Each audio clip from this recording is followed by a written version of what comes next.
কথায় কথায় যমুনা ঘেরাও এ যেন দাবি আদায়ের মহা উৎসব। এক পক্ষ সরে তো আরেক পক্ষ বসে পড়ে। সব মিলিয়ে প্রধান উপদেষ্টার বাসভবন এলাকা যেন পরিণত হয়েছে দাবি আদায়ের আতুর ঘরে। ভঙ্গুর বাংলাদেশের হাল নিজের কাঁধে তুলে যেন মহা বিপদে পড়েছেন প্রফেসর ইউনূস। তাই তো পদত্যাগের কথা ভাবছেন তিনি। প্রধান উপদেষ্টা আর সরে যাওয়ার গোপন সিদ্ধান্ত অবশ্য বেশিক্ষণ গোপন থাকেনি। গতকাল বিকেলে বিএনপি মহাসচিব মির্জা ফখরুল ইসলাম আলমগীর আন্দোলনরত ইশরাক সমর্থকদের দ্রুত প্রধান উপদেষ্টার বাসভবন ছাড়তে অনুরোধ করার পর থেকে ধারণা করা হচ্ছিল কিছু একটা হয়েছে। এর কয়েক ঘন্টার মধ্যেই প্রকৃত ঘটনা প্রকাশ্যে আনলেন এনসিপির আহ্বায়ক নাহিদ ইসলাম।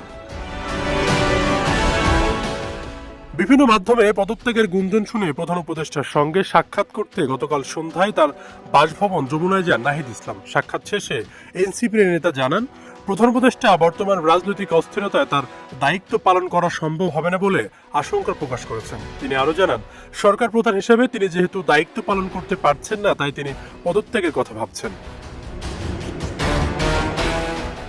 এর আগে উপদেষ্টা পরিষদের বৈঠক শেষে দীর্ঘক্ষণ উপদেষ্টাদের সঙ্গে কথা বলেন প্রফেসর ইউনূস। বৈঠকে উপস্থিত থাকা একাধিক সূত্র জানায়, ঢাকায় প্রতিদিন সড়ক আটকে আন্দোলন, সংস্কার সহ বিভিন্ন বিষয়ে রাজনৈতিক দলগুলোর মধ্যে ঐক্যমত না হয় এবং রাষ্ট্রীয় কাজে নানা পক্ষের অসহযোগিতা করার বিষয়টি আলোচনায় আসে। আলোচনার এক পর্যায়ে কাজ করতে না পারার বিষয়টি তুলে ধরেন প্রধান উপদেষ্টা।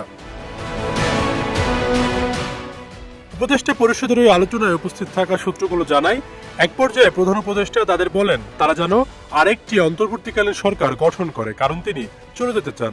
বর্তমান যে পরিস্থিতি আছে তাতে অবাধ ও নিরপেক্ষ নির্বাচন আয়োজন নিয়ে সংশয় প্রকাশ করেন তিনি। এই পরিস্থিতিতে নির্বাচন হলে ব্যালট ছিনতাইয়ের মতো ঘটনা ঘটলে পুলিশ প্রশাসন তা ঠেকাতে পারবে কিনা সে বিষয়েও সংশয় প্রকাশ করেন প্রধান উপদেষ্টা। অন্যদিকে ভালো নির্বাচন করতে না পারলে মানুষ তাকে দায়ী করবে বলেও আলোচনায় উল্লেখ করেন প্রধান উপদেষ্টা।